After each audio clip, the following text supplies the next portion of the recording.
Funding for this program is provided by... Additional funding provided by...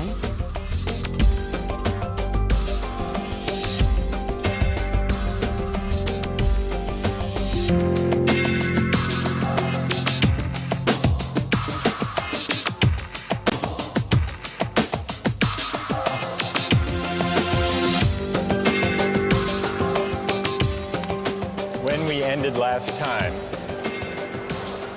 we were discussing Locke's idea of government by consent.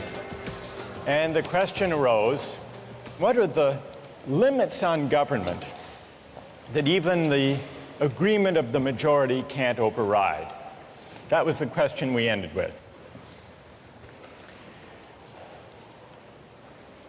We saw, in the case of property rights, that on Locke's view, a democratically elected government has the right to tax people. It has to be taxation with consent because it does involve the taking of people's property for the common good. But it doesn't require the consent of each individual at the time the tax is enacted or collected. What it does require is a prior act of consent to join the society, to take on the political obligation. But once you take on that obligation, you agree to be bound by the majority. So much for taxation.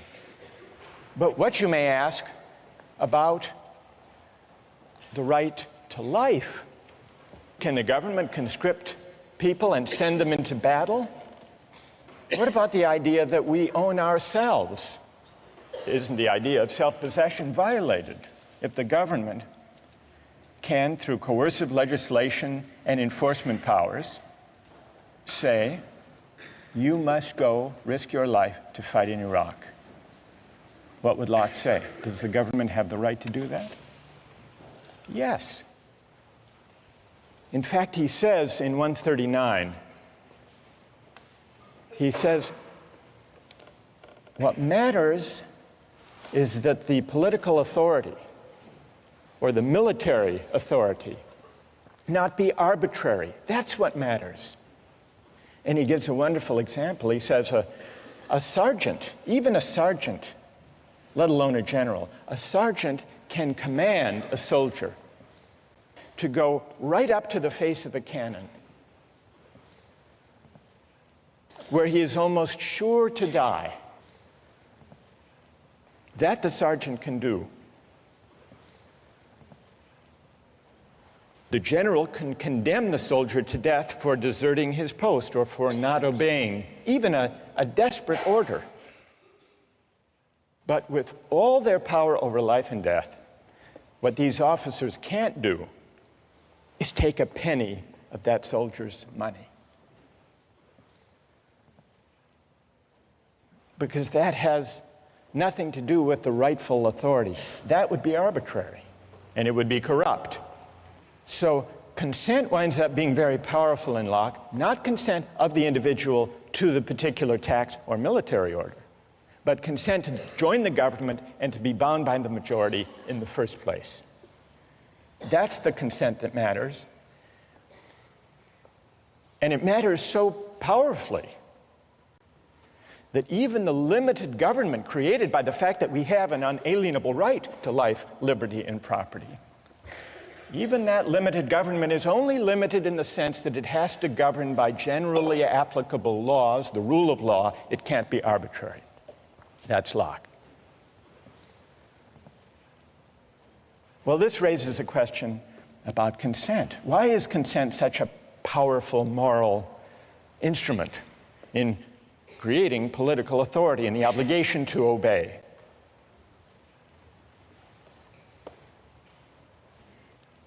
Today, we begin to investigate the question of consent by looking at a concrete case, the case of military conscription.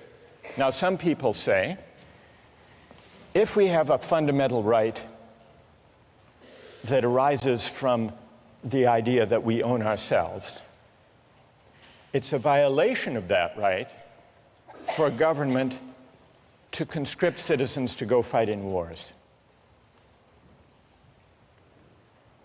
Others disagree. Others say that's a legitimate power of government, of democratically elected governments anyhow, and that we have an obligation to obey. Let's take the case of the United States fighting a war in Iraq. News accounts tell us that the military is having great difficulty meeting its recruitment targets. Consider 3 policies that the US government might undertake to deal with the fact that it's not achieving its recruiting targets. Solution number 1, increase the pay and benefits to attract a sufficient number of soldiers. Option number 2, shift to a system of military conscription. Have a lottery, and whosever numbers are drawn go to fight in Iraq. System number 3, outsource. Hire what traditionally have been called mercenaries.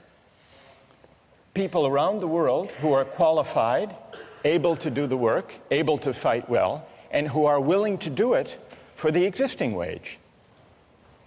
So let's take a quick poll here. How many favor increasing the pay? Huge majority. How many favor going to conscription? 1, 2. All right, maybe a dozen people in the room favor conscription. What about the outsourcing solution?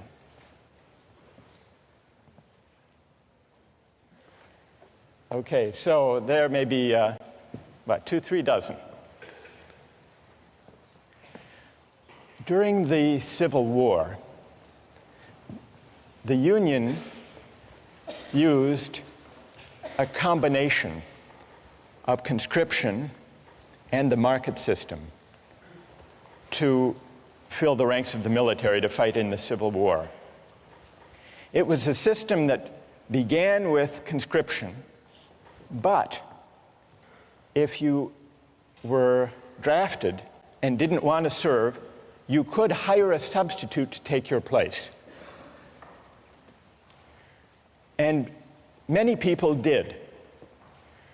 You could pay whatever the market required in order to find a substitute.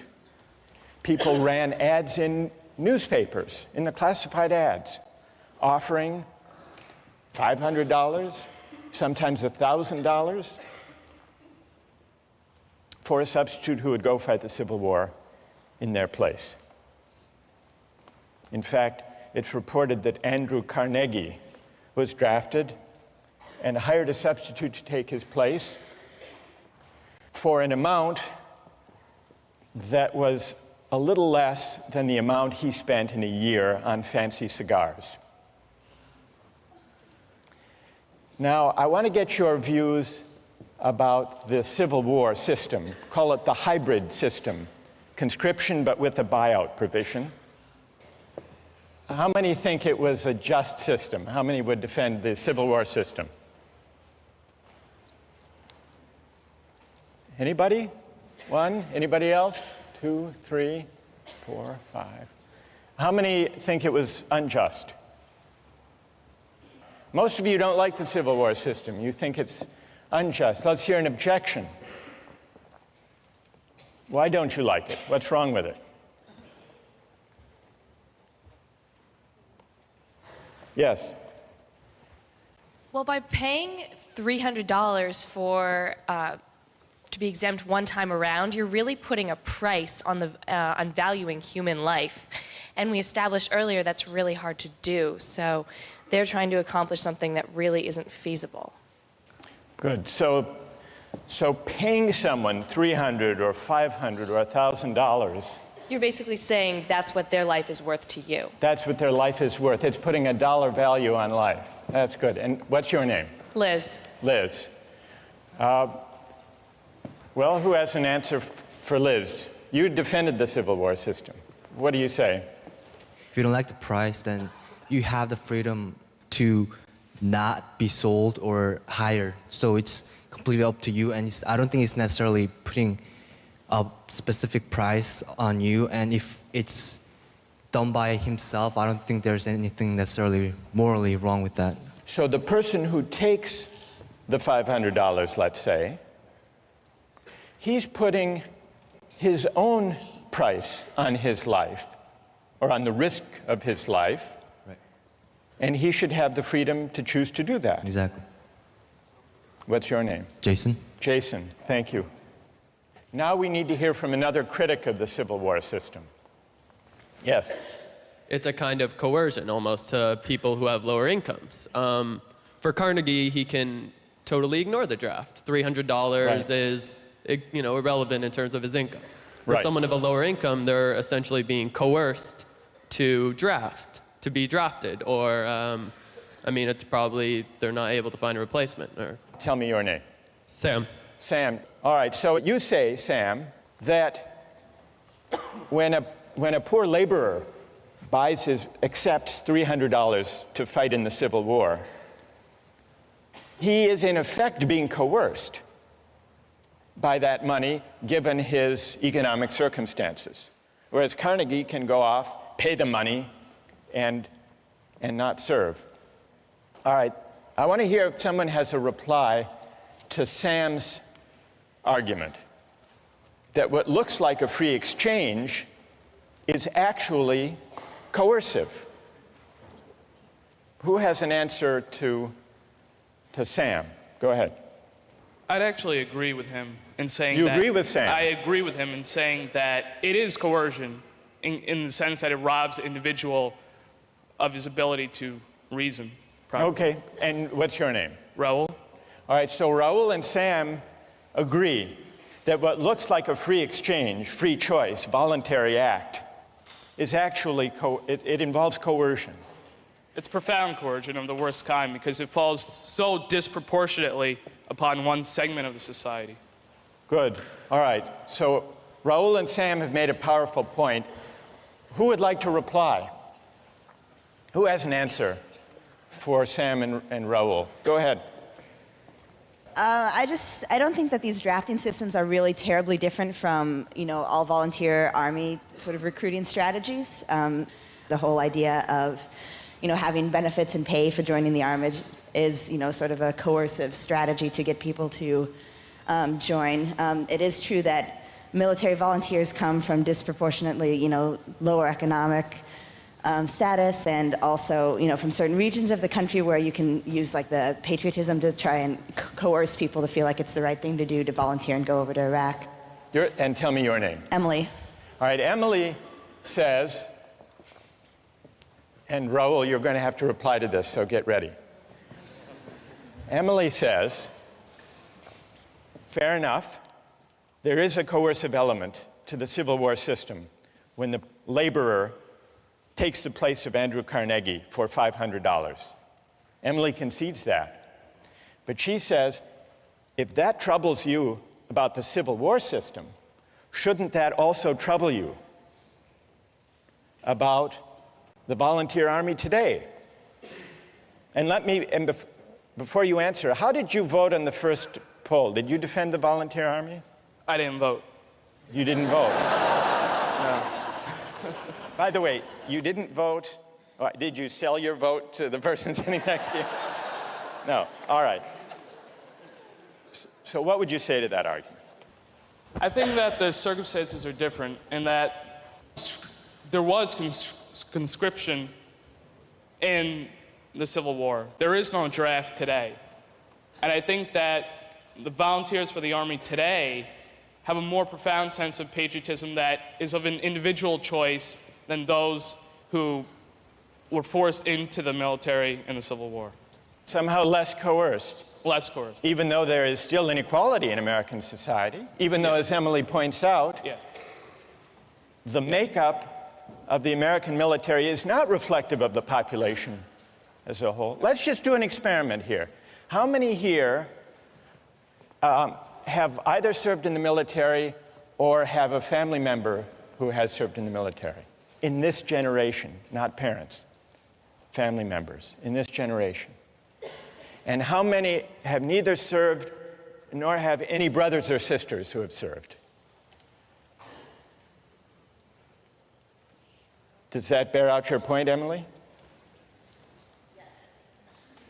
All right, now we need to hear from, most of you defended the idea of the all-volunteer military, overwhelmingly. And yet, overwhelmingly, people considered the Civil War system unjust. Sam and Raul articulated reasons for objecting to the Civil War system. It took place against a background of inequality, and therefore the choices people made to buy their way into military service were not truly free, but at least partly coerced. Then Emily extends that argument in the form of a challenge. All right, everyone here who voted in favor of the all-volunteer army should have to explain, well, what's the difference in principle? Doesn't the all-volunteer army simply universalize the feature that almost everyone found objectionable in the Civil War buyout provision? Did I state the challenge fairly, Emily? Yes. Okay, so we need to hear from a defender of the all-volunteer military who can address Emily's challenge. Who can do that? Go ahead. The difference between the Civil War system and the all-volunteer army system is that in the Civil War, you're being hired not by the government, but by an individual. And as a result, different people who get hired by different individuals get paid different amounts. In the case of the all-volunteer army, everyone who gets hired is hired by the government and gets paid the same amount. It's precisely the universalization of essentially paying your service, you're paying your way into the army, that makes the all-volunteer army just. Emily? I guess I'd frame the principal difference slightly differently. On the all-volunteer army, it's possible for somebody to just, step aside and not really think about, the war at all. It's possible to say, well, I don't need the money. I don't need to have an opinion about this. I don't need to, feel obligated to take my part and defend my country. With a coercive system, with an explicit draft, then, there's the threat, at least, that every individual will have to make some sort of decision regarding military conscription, and perhaps in that way it's more equitable. It's true that Andrew Carnegie might not serve in any case, but in one he can completely step aside from it, and the other there's some level of responsibility. While you're there, Emily, so what system do you favor? Conscription? I would be hard-pressed to say, but I think so, because it makes the whole country feel a sense of responsibility for the conflict, instead of, having a war that's maybe ideologically supported by a few, but only if there's no, real responsibility. Good. Who wants to reply? Go ahead. So I was going to say that the fundamental difference between the all-volunteer army and then the army in the Civil War is that in the all-volunteer army, if you want to volunteer, that comes first, and then the pay comes after. Whereas in the Civil War system, the people who are accepting the pay aren't necessarily doing it because they want to. They're just doing it for the money first. What motivation beyond the pay do you think is operating in the case of the all-volunteer army? Like patriotism for the country. Patriotism. Well, what about and pay? a desire to defend the country. I mean, Right. there is some motivation in pay, but the fact that it's first and foremost an all-volunteer army will motivate them first, I think, personally. Do you think it's better, and tell me your name. Jackie? Jackie, do you think it's better if people serve in the military out of a sense of patriotism than just for the money? Yes, definitely, because the people that was one of the main problems in the Civil War Army, is that the people that you're getting to go in it, or to go to war, aren't necessarily people who want to fight, and so they won't be as good soldiers as they will be had they been there because they wanted to be. All right, what about Jackie's having raised the question of patriotism? That patriotism is a better or a higher motivation than money for military service. Who would like to address that question? Go ahead. Patriotism absolutely is not necessary in order to be a good soldier, because mercenaries can do just as good of a job of the job as anyone who waves the American flag around and wants to defend what the government believes that we should do. Did you favor the outsourcing solution? Yes, sir. And, all right, so let Jackie respond. What's your name? Philip. What about that, Jackie? So much for patriotism. If you've got someone whose heart is in it more than another person's, they're going to do a better job. When it comes down to the wire and there's like a situation in which someone has to put their life on the line, someone who's doing it because they love this country will be more willing to go into danger than someone who's just getting paid. They don't care. They've got the technical skills, but they don't care what happens because they have nothing invested in this country. There's another aspect, though. Once we get onto the issue of patriotism, if you believe patriotism, as Jackie does, should be the foremost consideration and not money, does that argue for or against the paid army we have now? We call it the volunteer army, though if you think about it, that's a kind of misnomer. A volunteer army, as we use the term, is a paid army. So what about the suggestion that patriotism should be the primary motivation for military service, not money? Does that argue in favor of the paid military that we have, or does it argue for conscription? And just to sharpen that point, building on Phil's case for outsourcing, if you think that the all-volunteer army, the paid army, is best because it lets the market allocate positions according to people's preferences and willingness to serve for a certain wage, doesn't the logic that takes you from a system of conscription to the hybrid Civil War system, to the all-volunteer army, doesn't the idea of expanding freedom of choice in the market, doesn't that lead you all the way, if you follow that principle consistently, to a mercenary army?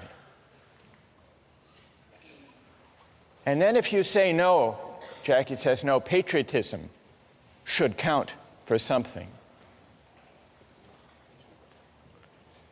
Doesn't that argue for going back to conscription, if by patriotism you mean a sense of civic obligation? Let's see if we can step back from the discussion that we've had and see what we've learned about consent as it applies to market exchange. We've really heard two arguments against the use of markets and exchange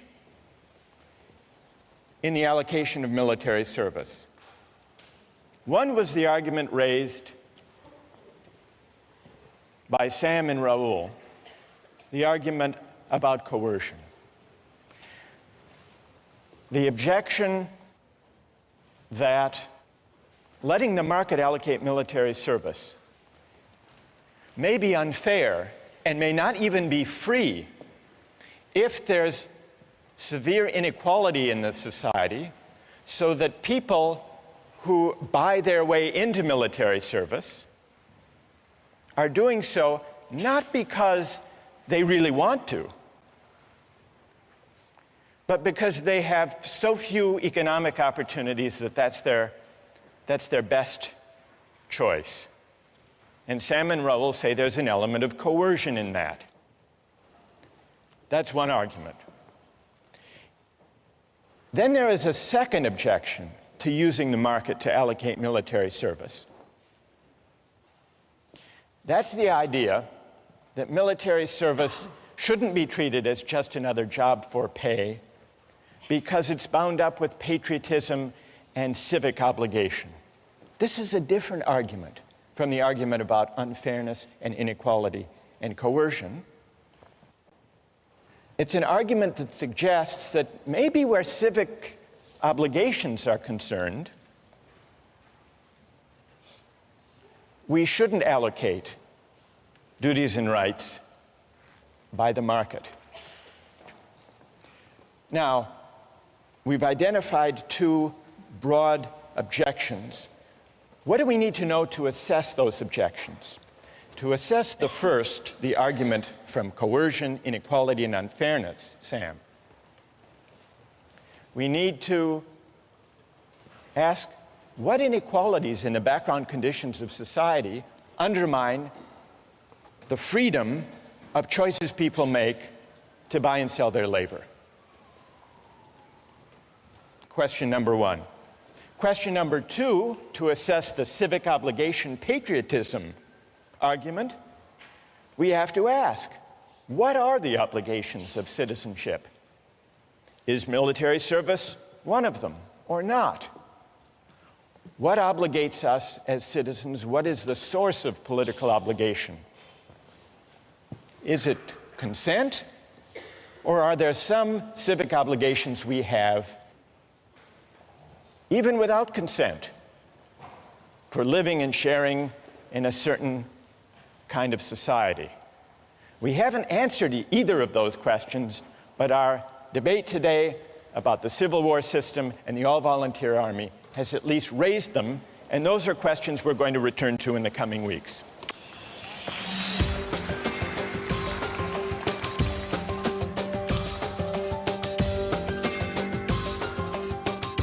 Do you think you should be able to bid for a baby that's up for adoption? That's Andrew's challenge. Do I think I should be able to bid for a baby? I'm not sure. It's a market. I mean, Today, I'd like to turn our attention and get your views about an argument over the role of markets in the realm of human reproduction and procreation. Now, with infertility clinics, people advertise for egg donors. And from time to time in the Harvard Crimson, ads appear for egg donors. Have you seen them? There was one that ran a few years ago that wasn't looking for just any egg donor. It was an ad that offered a large financial incentive for an egg donor from a woman who was intelligent, athletic, at least 5'10", and with at least 1,400 or above on her SATs. How much do you think the person looking for this egg donor was willing to pay for an egg from a woman of that description? What would you guess? $1,000? 15,000? 10? I'll show you the ad.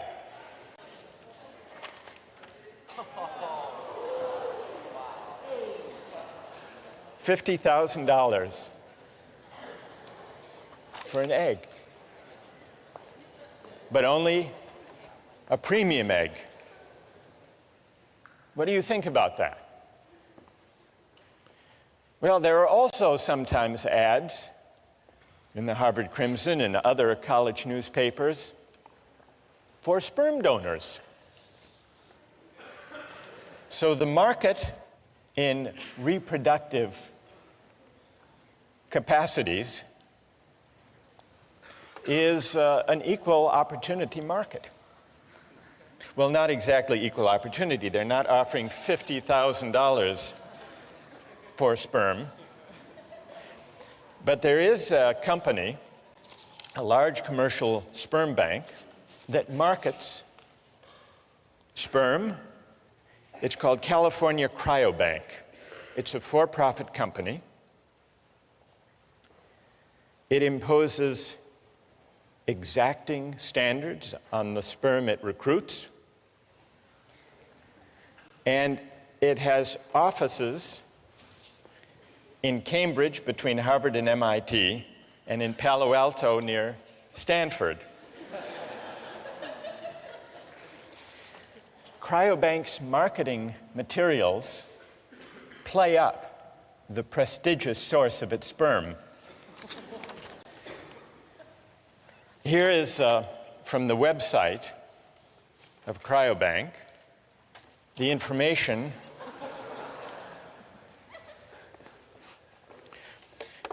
Here they talk about the compensation. Although compensation should not be the only reason for becoming a sperm donor, we are aware of the considerable time and expense involved in being a donor.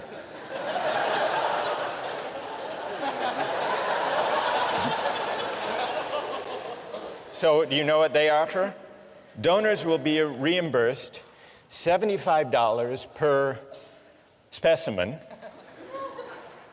up to $900 a month if you donate 3 times a week. And then they add, we periodically offer incentives such as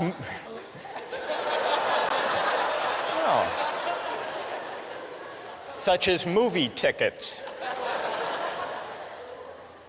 or gift certificates for the extra time and effort expended by participating donors. It's not easy to be a sperm donor. They accept fewer than 5% of the donors who apply.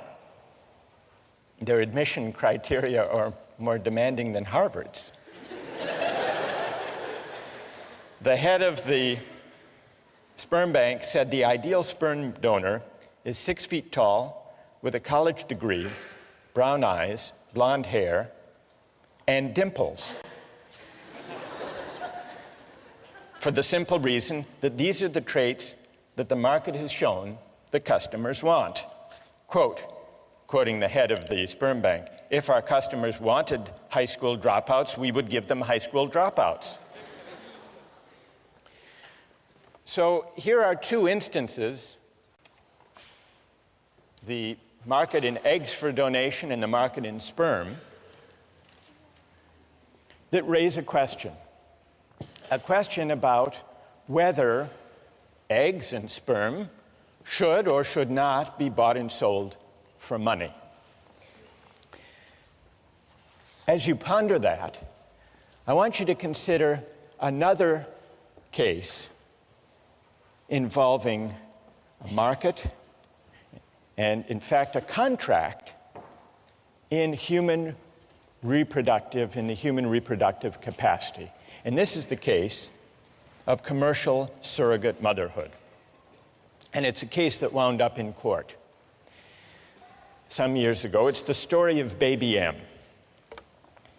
It began with William and Elizabeth Stern, a professional couple, wanting a baby, but they couldn't have one on their own, at least not without medical risk to Mrs. Stern.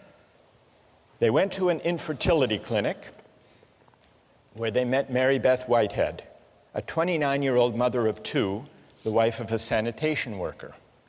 She had replied to an ad that the center had placed, seeking the service of a surrogate mother. They made a deal. They signed a contract in which William Stern agreed to pay Mary Beth Whitehead a $10,000 fee plus all expenses, in exchange for which Mary Beth Whitehead agreed to be artificially inseminated with William Stern's sperm, to bear the child, and then to give the baby to the Sterns. Well, you probably know how the story unfolded. Mary Beth gave birth and changed her mind. She decided she wanted to keep the baby. The case wound up in court in New Jersey. So let's put aside any legal questions and focus on this issue as a moral question. How many believe that the right thing to do in the Baby M case would have been to uphold the contract, to enforce the contract? And how many think the right thing to do would have been not to enforce that contract? So it's about, the majority say enforce. So let's now hear the reasons that people had, either for enforcing or refusing to enforce this contract. First, from those, I want to hear from someone in the majority. Why do you uphold the contract? Why do you enforce it? Who can offer a reason?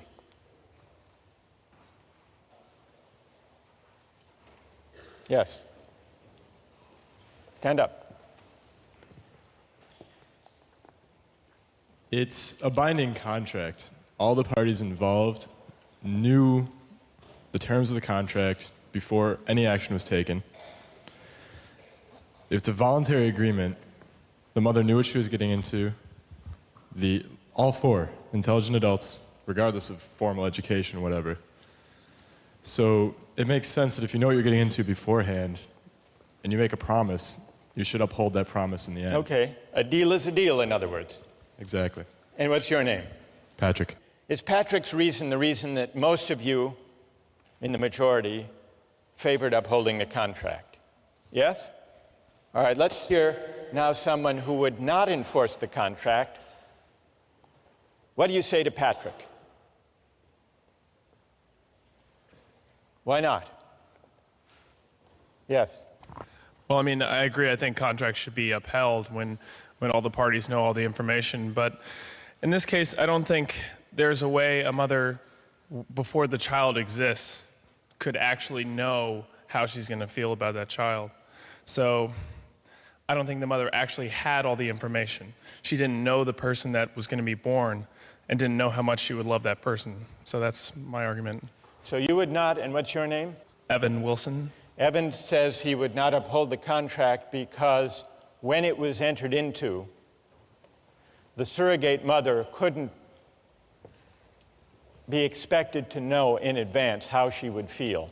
So she didn't really have the relevant information when she made that contract. Who else? Who else would not uphold the contract? Yes. I also think that a contract should generally be upheld, but I think that the child has an inalienable right to its actual mother, and I think that if that mother wants it, then that child should have the right to that mother. You mean the biological mother, not the adoptive mother? Right. And why is that? First of all, tell me your name. Anna? Anna. Why is that, Anna? Because I think that that bond that is created by nature is stronger than any bond that is created by, a contract. Good, thank you. Who else? Yes. I disagree. I don't think that a child has an inalienable right to her biological mother. I think that adoption and surrogacy are both legitimate trade-offs. And I agree with the point made that it's a voluntary agreement. An individual made it. It's a voluntary agreement. And you can't apply coercion to this argument. You can't apply the objection from coercion to this argument. Correct. What's your name? Kathleen. Kathleen, what do you say to Evan that though there may not have been, Evan claimed that the consent was tainted not by coercion, but by lack of adequate information.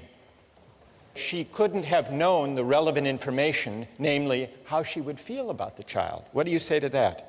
I don't think the emotional content of her feelings plays into this. I think in a case of law, in the justice of this scenario, her change of feelings are not relevant. If I give up my child for adoption and then I decide later on that I really want that child back, too bad. It's a trade-off.